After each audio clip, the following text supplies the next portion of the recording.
Cabinet ವಿಸ್ತರಣೆ ಬೆನ್ನಲ್ಲೇ CM ಮನೆಗೆ ನೂತನ ಸಚಿವರು ಭೇಟಿ ಕೊಟ್ಟಿದ್ದಾರೆ. ನೂತನ ಸಚಿವರಾದ ಮಧು ಬಂಗಾರಪ್ಪ, ಪುಟ್ಟರಂಗ ಶೆಟ್ಟಿ, ವಿಧಾನಸಭಾಧ್ಯಕ್ಷ ಜಿಎಸ್ ಪಾಟೀಲ್, ಶಾಸಕ ಜಿಟಿ ಪಾಟೀಲ್ ಸೇರಿದಂತೆ ಹಲವು ಶಾಸಕರು ಸಚಿವರು ಮುಖ್ಯಮಂತ್ರಿಗಳನ್ನ ಅವರ ನಿವಾಸದಲ್ಲಿ ಭೇಟಿ ಮಾಡಿದರು. ಜೊತೆಗೆ ಸ್ಯಾಂಡಲ್ವುಡ್ನ ಹಿರಿಯ ನಟ ವಿ ರವಿಚಂದ್ರನ್ ಕೂಡ ಭೇಟಿ ಮಾಡಿ ಮಾತುಕತೆ ನಡೆಸಿದ್ದಾರೆ.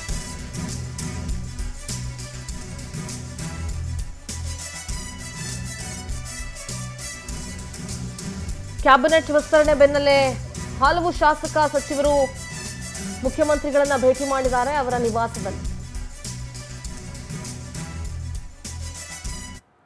ಸ್ಯಾಂಡಲ್ವುಡ್ ನಟ ವಿ ರವಿಚಂದ್ರನ್ ಹಾಗೂ ಡಿಕೆ ಶಿವಕುಮಾರ್ ಇಬ್ರು ಕೂಡ ಆಪ್ತ ಸ್ನೇಹಿತರು. ಅವರು ಕೂಡ ಡಿಕೆ ಶಿವಕುಮಾರ್ ಅವರನ್ನ ಭೇಟಿ ಮಾಡಿ ಮಾತನಾಡಿದ್ದಾರೆ. ನಮ್ಮ ಪೊಲಿಟಿಕಲ್ ಕರೆಸ್ಪಾಂಡೆಂಟ್ ರೂಪೇಶ್ ನೇರ ಸಂಪರ್ಕದಲ್ಲಿ ಜಾಯ್ನ್ ಆಗ್ತಾ ಇದ್ದಾರೆ. ರೂಪೇಶ್, ಮುಖ್ಯಮಂತ್ರಿಗಳ ಮನೆಗೆ ನೂತನ ಸಚಿವರು, ಒಂದಷ್ಟು ಜನ ಶಾಸಕರುಗಳು, ರವಿಚಂದ್ರನ್ ಎಲ್ಲರೂ ಕೂಡ ಭೇಟಿಯನ್ನ ಕೊಟ್ಟು ಮಾತುಕತೆಯನ್ನ ನಡೆಸಿದ್ರು.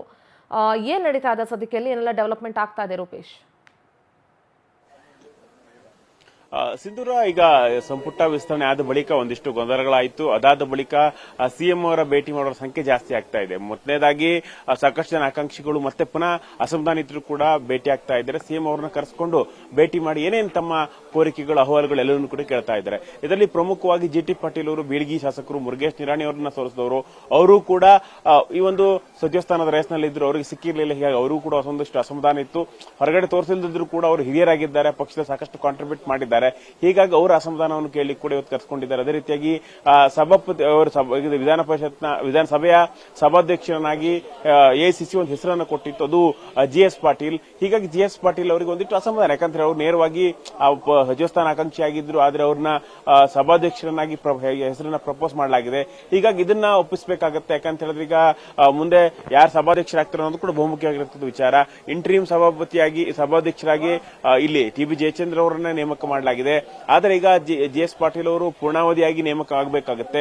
ಇದಕ್ಕೆ ಸಂಬಂಧಪಟ್ಟದಷ್ಟು ಡೌಟ್ಗಳಿರುತ್ತೆ. ಎಲ್ಲವನ್ನೂ ಕೂಡ ಮಾತಾಡಲಿಕ್ಕೆ ಇವತ್ತು ಸಿಎಂ ಅವರ ಮನೆಗೆ ಬಂದಿದ್ದಾರೆ. ಅದೇ ರೀತಿಯಾಗಿ ಬಸವನಗೌಡ ದದ್ದಲ್ ಕೂಡ ಬಂದಿದ್ದಾರೆ. ಅವರು ಕೂಡ ರಾಯಚೂರು ಭಾಗದ ಹಿರಿಯ ನಾಯಕರು. ರಾಯಚೂರು ಭಾಗದಲ್ಲಿ ಈಗ ಆ ಭಾಗದಲ್ಲಿ ಬಸವರಾಜ ರಾಯರೆಡ್ಡಿ ಅವಕಾಶ ಸಿಕ್ಕಿದೆ, ಹೆಟ್ನಾಳ್ ಸಿಕ್ಕಿಲ್ಲ, ದದ್ದಲ್ ಅವರು ಕೂಡ ಸಿಕ್ಕಿಲ್ಲ. ದದ್ದಲ್ ಅವರು ಕೂಡ ಸಾಕಷ್ಟು ಕಸರತ್ನಲ್ಲಿದ್ರು, ಈಗ ಅವರು ಸಿಕ್ಕಿರಲಿಲ್ಲ. ಹೀಗಾಗಿ ಅವರು ಕೂಡ ಸಿಎಂ ಅವರನ್ನು ಭೇಟಿಯಾಗಿದ್ದಾರೆ. ಸಿಎಂ ಅವರು ಒಂದೇ ಮಾತು, ಯಾಕಂತ ಹೇಳಿದ್ರೆ ಹಿಂದೆ ಸಿದ್ದರಾಮಯ್ಯ 2013ರಲ್ಲಿ ಸಿಎಂ ಆದಾಗ ಡಿಕೆ ಶಿವಕುಮಾರ್ಗೆ ಮಿನಿಸ್ಟರ್ ಕೂಡ ಆಗಿರೋದಿಲ್ಲ.